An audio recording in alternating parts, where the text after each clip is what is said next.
آداب۔ میں آپ کا دوست رضا مراد آپ سے مخاطب ہوں۔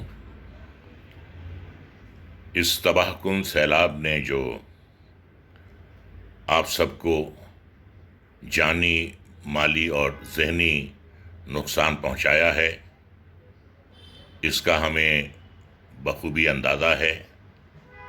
اللہ کئی بار اپنے بندوں کا امتحان لیتا ہے، اسے امتحان کی گھڑی سمجھیں۔ جس طرح اچھا وقت نہیں رہتا، اس طرح برا وقت بھی کبھی رہتا نہیں ہے، وہ بھی چلا جاتا ہے۔ اور برا وقت بھی مہمان کی طرح ہوتا ہے، آتا ہے، اور جیسے مہمان چلے جاتے ہیں برا وقت بھی چلا جاتا ہے۔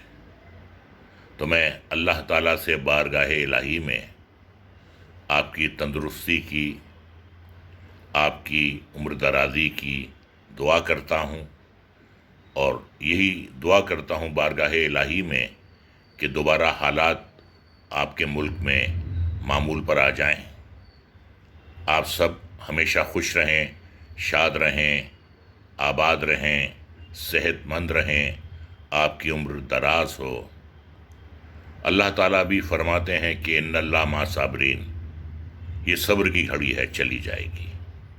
تو ایک بار پھر آپ کا دوست رضا مراد آپ کے اس غم میں، اس سانحہ میں برابر کا شریک ہے، اور اللہ تعالیٰ سے پھر دعا کرتا ہے وہ کہ حالات آپ کے دوبارہ معمول پر آ جائیں، خوشیاں دوبارہ آپ کی زندگی میں لوٹ آئیں۔ یہی میری دعا ہے، یہی میری نیک خواہشات ہیں۔ اللہ حافظ، آپ کا دوست رضا مراد۔